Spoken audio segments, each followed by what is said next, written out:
स्वास्थ्य केन्द्र रे स्थायी एमबीबीएस डॉक्टर और 24 घंटिया सेवा जोगाई देबा पई एक प्रस्तुति बैठक अनुष्ठित। नयागढ़ जिला नुआगांव ब्लॉक अंतर्गत बाहाड़झोला पंचायत रे थिबा कष्टी डाकुआ प्राथमिक स्वास्थ्य केन्द्र रे स्थायी एमबीबीएस डॉक्टर और 24 घंटिया जरूरीकालीन सेवा जोगाई देबा पई अंचलर बुद्धिजीवी समाजसेवी शिक्षक सांबादिक एकत्रित होई बाहाड़झोला स्वास्थ्य केन्द्र आगरे एक प्रस्तुति बैठक अनुष्ठित होइतला।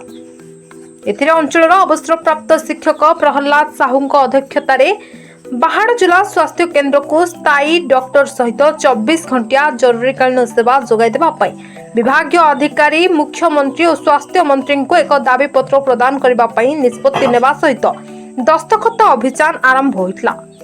गड़ेबंध बाहाड़झोला जीपीर मो ना जुदीश नायक मो जने दलित महासर सभापति। तेणु आज बैठक में आमर जो बाहाड़झोला अंचल जो आम सिलु बाबू हो कि समाजसेवी प्रहलाद साहब हूँ अन्य युवक भाई मैंने अच्छा मेडिकल अव्यवस्था बाबद आलोचना होगी। तेणु आम चाहूँ जे यहाँ हूँ गोटे 6-7टा पंचायतर माँ पंचायत बाहाड़झोला आमको गोटे एडे बड़ एरिया को आम हाराहारी 30,000 ऊर्ध्व लोक आम यातायात करूँ। आमको गोटे स्थायी एमबीबीएस डाक्तर दरकार। बाहाड़झोलार आपत्ति जेहेतु प्रथम स्वास्थ्य कि आमर जो स्वास्थ्य भल रही आम सब प्रकार कथार आम आगेबू ना। तेणु डाक्तर जो पर्यटन आमको स्थायी डाक्तर न देते आम 3 दिनिया 4 दिनिया डाक्तर आमको दरकार नहीं। एडे बड़ गाँव को गोटे जिनस एडे बड़ एरिया को आमको गोटे स्थायी एमबीबीएस डाक्तर आम निहाती दरकार आ अधिक स्टाफ दरकार।